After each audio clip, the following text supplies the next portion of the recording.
Everyone, this is Pragya Saxena here. Welcome to Pragya decode. और आज का हमारा टॉपिक है वन नेशन वन हेल्थ 2030 समग्र स्वास्थ्य व्यवस्था की ओर का कदम। ठीक है, ये आपके एमपीपीएससी मेंस पेपर 6 का टॉपिक है, एज इट इज लिया हुआ है मैंने। ठीक है, जैसे आपने एक और सुना होगा one nation and one election वाली बात भी, है ना। वैसे ही ये भी एक टॉपिक है वन नेशन वन हेल्थ। अब इसमें देखिए, हेल्थ में जो इंक्लूड किया गया है वो नॉट ओनली ह्यूमंस, है ना। अब जो हेल्थ की बात की गई है तो ह्यूमंस भी होंगे, प्लस इसमें एनिमल को भी इंक्लूड किया हुआ है, प्लस इन्वायरमेंट को। ठीक है, एक्चुअली हैंड राइटिंग आपको ज़्यादा बहुत अच्छी नहीं लगेगी, रियल में भी मेरी अच्छी नहीं है। ठीक है, और प्लस ये है कि मेरी प्रैक्टिस नहीं है अभी लिखने की, है ना, स्क्रीन पर, तो इस वजह से आपको थोड़ा राइटिंग में प्रॉब्लम होगी, बट मैं बोल रही हूँ तो प्लीज़ सुनते जाइएगा। ठीक है, तो हाँ, वन नेशन वन हेल्थ यानी कि एक राष्ट्र और एक ही स्वास्थ्य। ठीक है, हेल्थ यानी कि सिर्फ हम मनुष्य की, मानव की स्वास्थ्य पर बात नहीं करेंगे, यानी कि सिर्फ मानव के स्वास्थ्य पर नीतियाँ नहीं बनाई जाएंगी, बल्कि एक राष्ट्र तभी स्वस्थ माना जाएगा जब वहाँ के मानव, एनिमल्स यानी कि जानवर, और इन्वायरमेंट यानी कि पर्यावरण, ये तीनों ही सुरक्षित होंगे, तब एक राष्ट्र जाके एक स्वस्थ राष्ट्र बनेगा। ठीक है, और एक स्वस्थ राष्ट्र से ही एक समृद्ध राष्ट्र की ओर हम विकसित हो सकते हैं, यानी कि अगर स्वस्थ राष्ट्र होगा तभी वो राष्ट्र विकसित होगा और समृद्ध होगा, है ना। है कि नहीं? क्योंकि जब देखो, अगर बॉडी आपकी सही नहीं है, डेवलप नहीं है, स्वस्थ नहीं है, तो आप कोई भी काम नहीं कर सकते हो, है ना। इससे आप बड़ा मतलब ईज़िली रिलेट कर सकते हो। तो ये आपका पूरा ऐसे है जो कि आपका 1000 वर्ड्स पर है ना। मैं इसका एक शॉर्ट वीडियो भी डालूँगी कि आपको ऐसे राइटिंग किस तरीके से करनी है। वैसे मैं हर आपको वीडियो में बताती हूँ, है ना। 1000 वर्ड्स या आपका 50 मार्क्स का पूछा जाता है, ठीक है। और मैं कोशिश करूँगी कि जो नेक्स्ट कैसे लेके आऊँ, वो एमपीएससी का जो मेंस का जिस तरीके के पेजेस होते हैं, उसमें आप कैसे लिखें, उस पे हम वीडियो बनाएँगे, ठीक है। तो ये आपको आई थिंक काफ़ी हेल्प कर रहा होगा। प्लीज़ अगर आपने चैनल को सब्सक्राइब नहीं किया है तो जाके कर लें। अभी हम अपने टॉपिक को स्टार्ट करते हैं, ठीक है। तो स्वस्थ नागरिक ही समृद्ध राष्ट्र की सबसे बड़ी पूंजी है ना। वर्तमान समय में स्वास्थ्य केवल मानव तक सीमित नहीं रह गया है ना, इसमें आपको बताया था ना। बल्कि किस किस पर, मानव के साथ साथ में हम देखो, मानव, पशु और पर्यावरण तथा अन्य विविधता से भी गहराई से जुड़ा हुआ है। मतलब हमको सभी को साथ में लेके चलना है, ठीक है। तो कोविड-19 महामारी, अब आप स्वास्थ्य की बात करें या स्वास्थ्य की बात करें, हेल्थ की बात करें, कोविड-19 की बात ना करें तो ऐसे कैसे हो सकता है। तो आपको इसमें बड़ी बड़ी बीमारियों का नाम लेना है। कोविड-19 हो गया, महामारी हो गया, निपाह वायरस हो गया, ठीक है, जो कि चमगादड़ से फैलता आई थिंक, है ना। बर्ड फ्लू हो गया, तथा एंटी माइक्रोबियल रेजिस्टेंस। देखिए, एएमआर यानी कि एंटी माइक्रोबियल रेजिस्टेंस क्या होता है ना। ऐसे वर्ड्स आप तभी लिख पाओगे ऐसे में जब आपको इनका मीन्स पता होगा, ठीक है। एंटी माइक्रोबियल यानी कि जब जैसे कोई साइंटिस्ट है, ठीक है, अब ये कोई बैक्टीरिया है, कोई वायरस है, ठीक है, इस पे वो क्या कर रहे हैं, प्रैक्टिकल कर रहे हैं, यानी कि एंटी माइक्रोबियल रेजिस्टेंस, मतलब कि इसमें एंटीबायोटिक डाला है, मान लीजिए, ठीक है, ये आपका क्या है, बैक्टीरिया है ना। अब इस पे इन्होंने क्या डाला, एंटीबायोटिक दी इसको, है ना, एंटीबायोटिक दी, लेकिन ये इस पे असर ही नहीं कर रही है, ठीक है, ये इस पे इफेक्ट ही नहीं कर रही है, बल्कि इसका जो रिजल्ट हो रहा है वो नेगेटिव हो रहा है। और इसी को बोलते हैं क्या, एंटी। एंटी मतलब विरोधी है, ठीक है। तो एंटी माइक्रोबियल रेजिस्टेंस, है ना। आई होप आपको समझ में आया होगा। जैसी चुनौतियों ने यह स्पष्ट कर दिया है कि मानव, पशु और पर्यावरण का स्वास्थ्य किस पे है, एक दूसरे पर निर्भर है।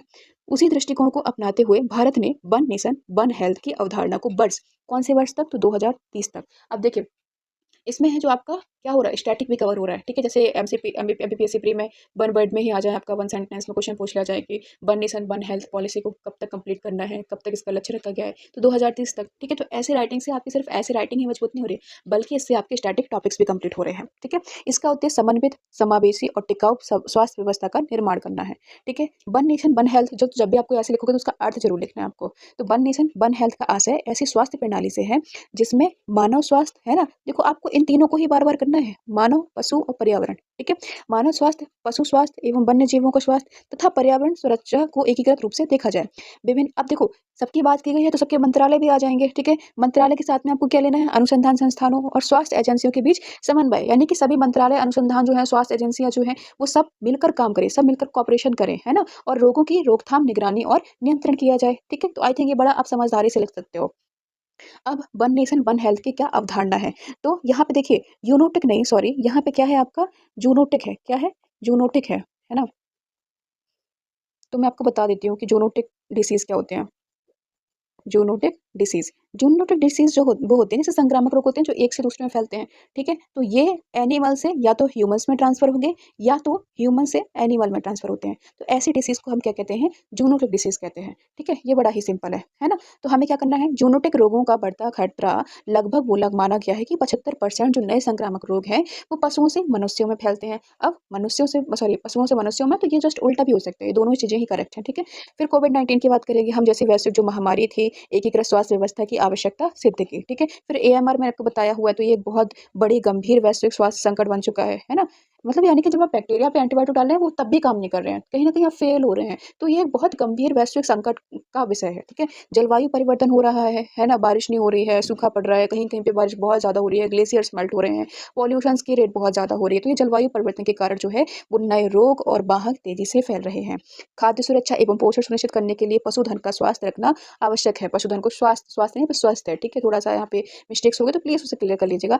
अब देखो इसको एसडीजी को भी इंक्लूड करना है आपको। एसडीजी 2030। अच्छा, जो स्वास्थ्य वाला जो पॉइंट है या जो सब्जेक्ट है वो किस पे आता है? एसडीजी 3 पे आता है। किस पे आता है? एसडीजी 3 पे बोला गया है। तो एसडीजी 2030 की प्राप्ति हेतु समग्र स्वास्थ्य दृष्टिकोण आवश्यक है। अब मध्य प्रदेश की बात कर लेते हैं कि भाई मध्य प्रदेश में किस तरीके से इंपॉर्टेंस है वन नेशन वन हेल्थ की, है ना? कि ये क्या-क्या काम करने चाहिए, कहाँ-कहाँ करने चाहिए, किनका संरक्षण करना चाहिए। तो मध्य प्रदेश में विशाल वन संरक्षण, समृद्ध वन्यजीव, बड़ा पशुधन तथा आदिवासी आबादी होने के कारण वन हेल्थ दृष्टिकोण अत्यंत महत्वपूर्ण है। कान्हा हो गया, बांधवगढ़ हो गया, पेंच जैसे जो राष्ट्रीय उद्यान है उसमें हमें वन्यजीव संरक्षण करना है, ठीक है? ग्रामीण और जो आदिवासी क्षेत्रों में है, स्वास्थ्य सेवाओं का विस्तार करना है, पशुपालन आधारित अर्थव्यवस्था को मजबूती मिले इससे, जलजनित एवं जो बैक्टीरिया जनित रोग हैं, उनकी रोकथाम हो, पर्यावरण संरक्षण पे बात करें, हम जल संसाधनों का बेहतर प्रबंधन करें। आज के ही मैं न्यूज़ देख रही थी, तो जो सीधी डिस्ट्रिक्ट है एमपी का, है ना? उन्होंने मतलब वहाँ के लोगों ने बिना गवर्नमेंट की हेल्प से बहुत ज़्यादा तालाबों का निर्माण किया है, ठीक है? मतलब बहुत काफ़ी ज़्यादा जो गाँव थे, आई थिंक शायद 10 गाँव के अप्रॉक्स उसमें न्यूज़ थी, if I am not wrong. तो उन 10 गाँवों में पिछले 3 से 4 सालों में उन्होंने बहुत सारे तालाबों का निर्माण किया, यानी कि जहाँ पे भी जल भराव की स्थिति को देखते थे, तो वहाँ पे उन्होंने बहुत सारे तालाबों का निर्माण किया हुआ है। तो ये एक अच्छा इनिशिएटिव है, गवर्नमेंट अगर ध्यान नहीं देती है तो पब्लिक दे रही है, ये बहुत अच्छी बात है ना?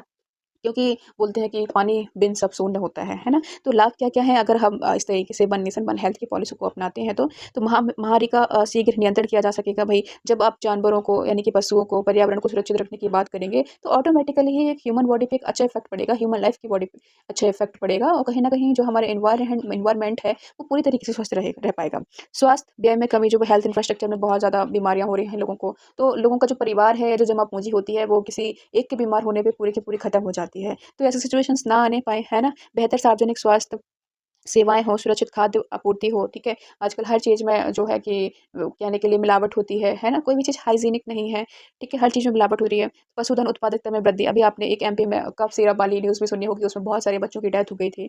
तो भई इस तरीके की चीज़ें बहुत ज़्यादा हो रही हैं। आई होप कि ये सारी चीज़ें सुधरें, है ना? सरकार इस पे काम करे, आर्थिक विकास एवं सामाजिक कल्याण होगा, सतत विकास लक्ष्यों की जो प्राप्ति होगी, जो कि हमने 2030 तक डिसाइडेड किए हुए हैं, ठीक है? अब क्या-क्या चैलेंजेस हैं, वही चैलेंजेस की बात करते हैं, चुनौतियों की बात करते हैं, समाधान की बात करेंगे।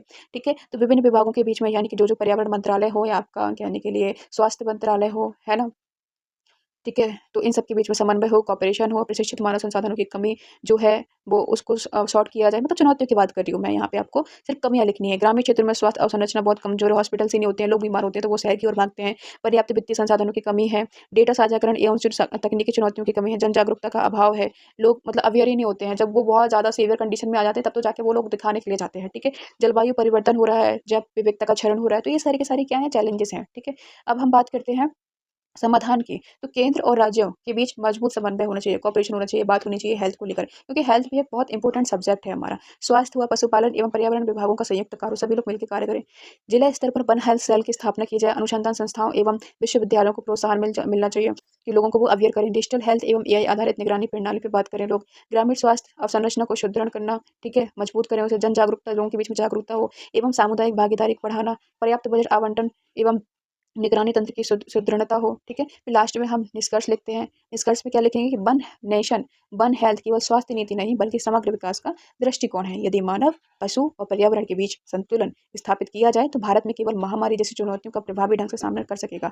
बल्कि मतलब सिर्फ यही नहीं बल्कि विकसित भारत 2047 के लक्ष्य की दिशा में भी तेजी से आगे बढ़ेगा। स्वस्थ नागरिक, सुरक्षित पर्यावरण और सुदृढ़ पशुधन मिलकर आत्मनिर्भर एवं समृद्ध भारत की आधारशिला रखेंगे। अतः one nation one health 2030 Bharat के लिए स्वास्थ्य, सुरक्षा, आर्थिक समृद्धि और सतत विकास का सशक्त माध्यम सिद्ध हो सकता है। ठीक है, आप जितने अच्छी वर्डिंग्स को यूज़ करोगे अपने आंसर राइटिंग में, उतना अच्छा इफेक्ट पड़ेगा आपके स्कोर्स में। ठीक है, फिर आप लास्ट में नीति का सुझाव दे दें। आप इसको पहले भी लिख सकते हो, बाद में भी लिख सकते हो, कोई इशू नहीं है। विभिन्न विभागों के बीच समन्वय का अभाव है। ठीक है, क्षेत्रीय मानव संसाधन की कमी है। ग्रामीण क्षेत्रों में स्वास्थ्य अवसंरचना कमजोर है। पर्याप्त वित्तीय संसाधनों की कमी है। डेटा साझाकरण एवं स्थिरीकरण की चुनौतियां हैं। जन जागरूकता का अभाव है। जलवायु परिवर्तन और जैव विविधता का क्षरण है। ठीक है, तो ये आपका पूरा ऐसे राइटिंग हो गया। अभी तक मैंने काउंट किए थे कि जो मैंने आई थिंक 10 समथिंग ऐसे राइटिंग मैंने खुद से लिखे हुए हैं, है ना? प्लस जो आपके 20 मार्क्स के होते हैं, उसमें भी मैंने आई थिंक 3 से 4 टॉपिक्स लिखे हुए हैं। ठीक है, तो आप लोग भी प्लीज़ प्रैक्टिस करें और सब्सक्राइब करें प्रज्ञा डी कोड को। Like and share and subscribe the video please. ये आपके लिए बहुत ज़्यादा हेल्पफुल होने वाला है, मैं आपको बता रही हूँ।